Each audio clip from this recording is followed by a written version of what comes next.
One of my favorite Bible verses is, "Make it your ambition to lead a quiet life, attend to your own business, and work with your hands," which sounds like a contradiction to having a podcast until you blend it with, "A generous person will prosper. Whoever refreshes others will be refreshed." In the Makerspace, we are here to build each other up and connect you to the people who can help you. I've spent the last few years trying to be a mom to 6 kids, 3 by birth and 3 by a very hard adoption, and I'm pretty sure I've screwed some stuff up. In the middle of all of that, I built an online business. Now I'm creating a community to connect those moms that feel like nobody else gets it. This is the Makerspace Podcast, and I'm your host, Cam Ostwald. Hey, you guys. So I hope this podcast finds you well. Welcome to the Makerspace. Thank you for taking the time to listen in. This is episode 22, and I am going through the devotionals of the book that I wrote called The Adoption Survival Guide. And you can get it on Amazon. It's a devotional activity journal. And the last podcast that I did kind of goes through a little bit more of what all I included and why, but I'm going through the devotional side of each day. There's 32, and this is day 2, and I just kind of wanted to read the devotional and just kind of expound a little bit on why I chose that and hopefully give you a little bit of encouragement. So hopefully you're breathing today, getting a couple good cups of coffee maybe. That was always my survival drink since we don't drink alcohol, which I probably could have in that time. If I was going to start, it would have been when we were going through our adoption, but I chose coffee instead. That was pretty much all that I had too. So I will say even food was pretty much non-existent. But anyway, so here is day 2. This is called Stillness in the Chaos, and I chose Exodus 14:14. "The Lord will fight for you." As adoptive parents, you may often find yourselves fighting on behalf of your children, navigating complex emotions, traumas, and life circumstances. You may even be battling for your own sense of sanity in all of it. This verse reassures you that you are not alone in any battle. God Himself is your advocate. He knows the depths of your hearts and the intricacies of your children's experiences. He is ready to fight for their well-being as well as yours. You need only to be still. The call to be still does not mean inaction, but rather an attitude of trust and surrender. In the midst of challenges, it can be tempting to rush and strive endlessly just to fight, just to feel like we are accomplishing something or still in control in the chaos. However, God invites you to find stillness in His presence, to rest in the knowledge that He is in control. It's an encouragement to pause, breathe, and trust that He is at work. In the depths of our journey, I would go to a walking path near our home. My thoughts would be racing and the adrenaline flowing from my own survival mode. As I walked, I would notice my own breathing, like I had been holding my breath until that moment. While I walked, I would pray about my confusion and hurt at the situation. The Father would calm my soul, and I would be able to return knowing that He was fighting with me as well as for me. Whenever you get the opportunities, pray for God to grant the wisdom to know when to act and when to rest in His care.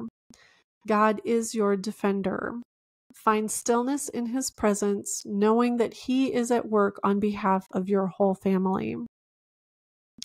And the walking path that I refer to in this devotional, I remember one day in particular, it was pretty common every day to wake up, and the behaviors would start pretty quickly during the day.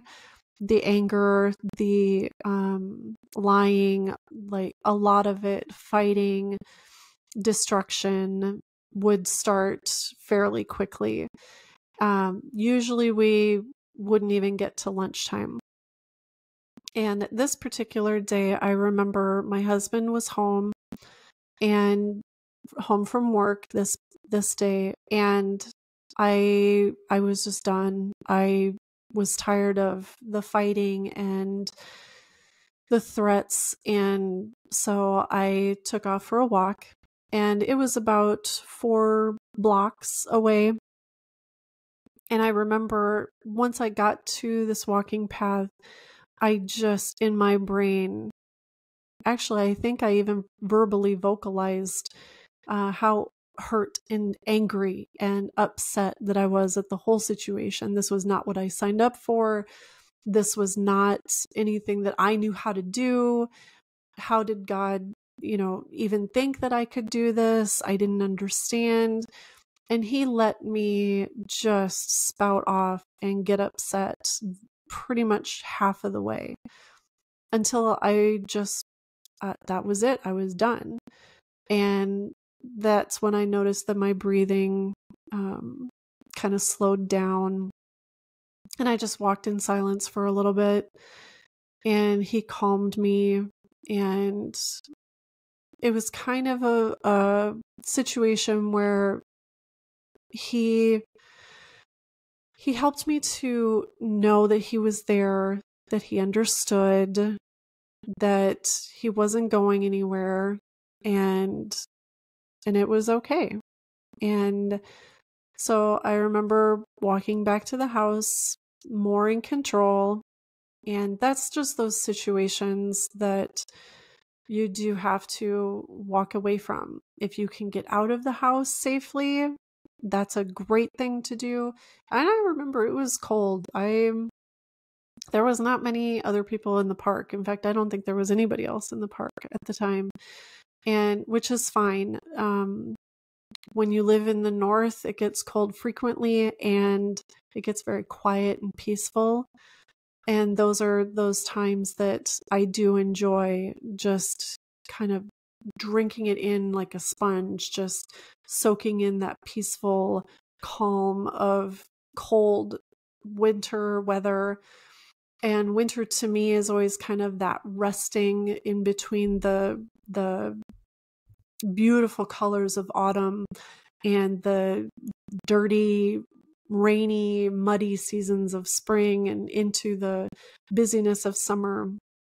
Winter is just that calm, peaceful. And I mean, it can be blizzarding and snowing and stuff like that, but for the most part, the birds are not singing right now. They're hibernating, or they have moved to Texas.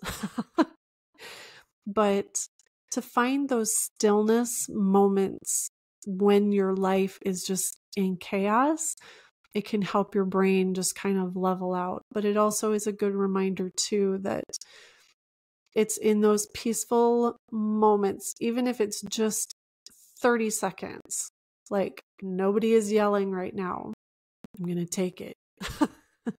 I can breathe, and then we're going back in. But those are the moments where God's just like, I got you. I got you. So I hope that encourages you today. Even like I said, if you can find those 30-second moments, or if you can get a walk away from your home, take it, relish the moment, and we will talk soon, friend. Don't forget to breathe.